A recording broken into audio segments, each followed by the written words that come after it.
ज्या मुद्द्यावर समाजानं आपलं नेतृत्व मान्य केलं ते पारदर्शकपणा, तो पारदर्शकपणा आपण गमावलेला आहे.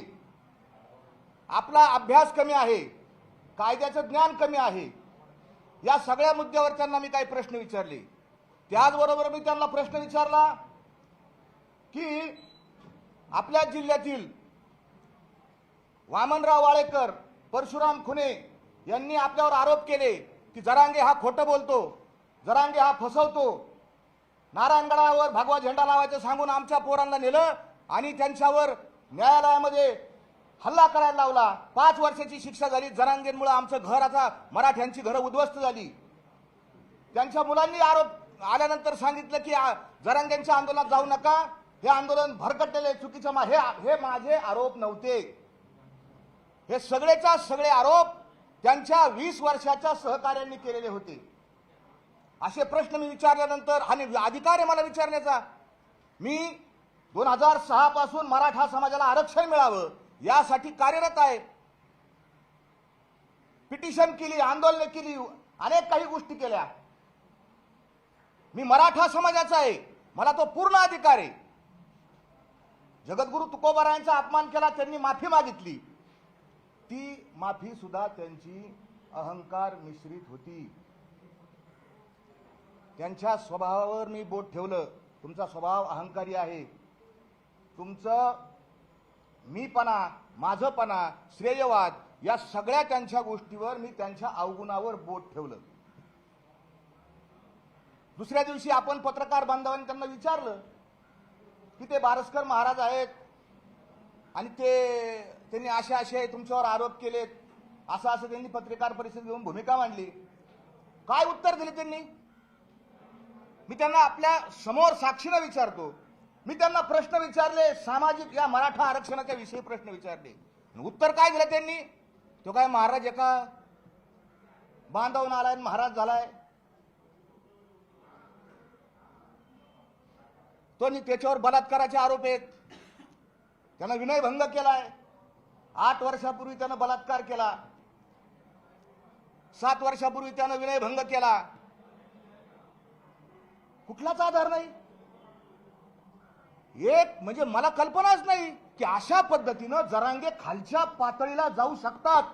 याचं कारण मी जे प्रश्न विचारले त्या प्रश्नांची उत्तरं जरांगेकडे नाहीत, कारण त्यांचा रस्ता चुकलेला आहे.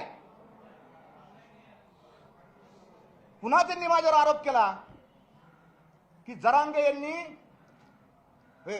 बारस्कर महाराजांनी 300 कोटी रुपयाची संपत्ती माया जमा केली आहे.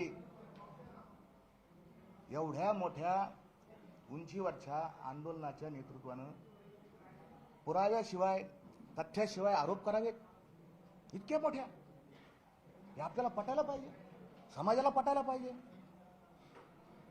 पुन्हा त्यांनी दुसरा आरोप माझ्यावर केला की तुम्ही सरकारकडून 40 लाख रुपये घेतले. माझा सगळ्या तमाम मराठा बांधवांना आज मला 2 दिवस खूप ट्रोल केले त्यांनी.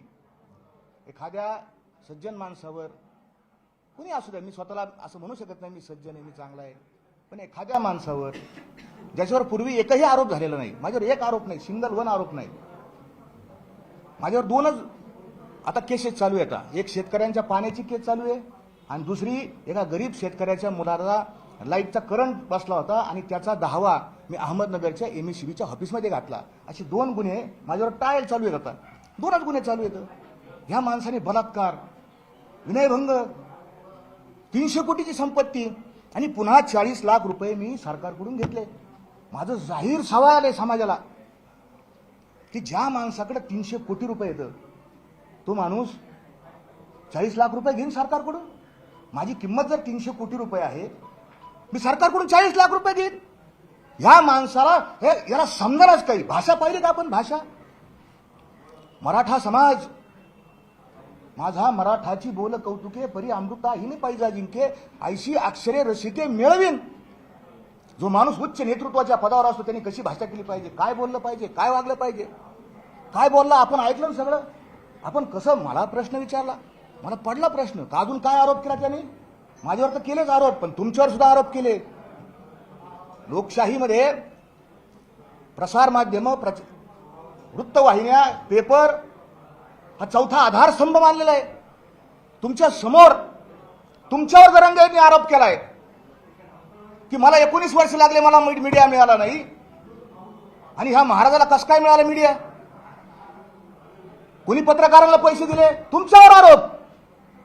जे माझे पत्रकार बांधव त्या अंतरावली सराटीला तिथं काय हॉटेल नाही, अन्न नाही, पाणी नाही, राहायला जागा नाही, आपले लेकरं बाळ इकडे तिकडे सोडून रात्रंदिवस तिथं कधी पण हजर आहे तिथं.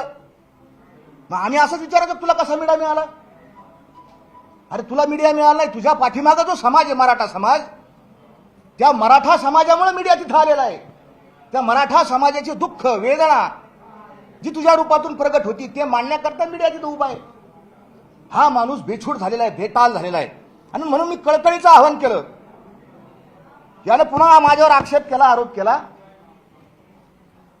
की याचा ना आमचा काही संबंध नाही. या बारसकर महाराजाचा, बारसकर म्हणलाच नाही तो, त्याची संस्कृती नाही त्याची, याचा ना आमचा संबंध नाही. बांधवांनो, मी त्या दिवशी गेलो तिथं, मी फक्त त्याला म्हणलं पाणी पे. मी तुकाराम महाराजांच्या भंडारा डोंगरावरून आलोय. भंडारा डोंगरावर जो जगद्गुरू तुकोबारायांच्या पदस्पर्शानं पणित झालेला डोंगर आहे, त्या डोंगरावर माझं संस्था, माझ्या तिथला सातबारा, 17 गुंठे सातबारा माझ्या नावावर आहे. भंडारा डोंगराच्या सातबाऱ्यावर माझं नाव आहे. अनेक लोकांनी आक्षेप घेतला यांचा आमचा काही संबंध नाही, पण ज्या उतार्यावर जगद्गुरू तुकोबारायांचं नाव आहे त्याच उतार्यावर माझं नाव आहे. मी आपल्यासमोर आत्मविश्वासाने इतक्या कॉन्फिडन्सली इतकं कसं खोटं बोलणार? आमचा काही याचा काही संबंध नाही. आणि अशा पद्धतीनं या जरांगेनी आरोप केल्याचा आमचा काही संबंध नाही. माझं आपल्या माध्यमातून सगळ्या समाजाला सांगणं आहे की यांनी मला बोलावलेलं आहे, मी तिथं गेलेलो नाही. माझ्याकडे पुरावे येतात, ते पुरावा मी तुमच्यासमोर सादर करणार आहे. ज्या दिवशी अपमान झाला, सगळ्या लोकांना शिव्या दिल्या, आणि शेवटी तुकोबारायांना हा माणूस संतन फंत म्हणला, आपण सहन कसं करता? माझी देहू संस्थांच्या लोकांना विनंती आहे, ठीक आहे, माझा ना आपल्या संस्थांचा त्या याचा संबंध नाही, काय नाही, तिथल्या आर्थिक व्यवहाराचा संबंध नाही, तिथल्या कसल्या निर्णय घेण्याच्या प्रक्रियेचा संबंध नाही, परंतु आपण कसं समर्थन करू शकता? जगद्गुरू तुकोबारायांचे अभंग या जरांगेंच्या सांगण्यावरून बदलले जातात. केवळ हाला हा म्हणायचं, अरे मी पण मराठा आहे, मराठ्याला आरक्षण मिळावं असं मलाही वाटतं, आम्ही रात्रंदिवस कष्ट केलेले आहेत. जरांगेंनी जो आरोप केलाय त्या आरोपाचं खंडन करताना मी असं खंडनच करत नाही, मी पुरावा देणार आहे. मला तिथं बोलवलेलं आहे. जरांगेच्या आसपास जी कोर कमिटी आहे, ती टीम आहे, जे सहकारी आहेत, त्यांनी हा प्रकार पाहिला. आणि कुणालाच, कोणत्याही सज्जन, कोणत्याही सभ्य, कोणत्याही विवेकी, कोणत्याही प्रज्ञावान माणसाला जरांगे यांची भाषा, जरांगे यांनी केलेले बेछूट आरोप, त्या दिवशी त्या स्टेजवर शिवाजी महाराजांच्या पुतळ्याच्या खाली दिलेल्या शिव्या, या कुणालाही सहन होऊ शकत नाही. ही आपली संस्कृती नाही, आपली भाषा नाही. हे त्यांना वाईट वाटलं सगळ्या लोकांना. जरांगेंच्या बरोबर जे काम करतात ते गावकरी असतील, त्यांचे सहकारी असतील, त्यांनी मला फोन केला आणि त्यांनी सांगितलं, महाराज कालचा जो प्रकार झाला तो प्रकार, त्याबद्दल आम्ही सगळे गावकरी, या आंदोलनाची टीम आपली माफी मागतो. माझ्याकडे पुरावा आहे, मी बिगर पुराव्याचं बोलणार नाही. मी आवाहन केलं वारंवार की जरांगेंनी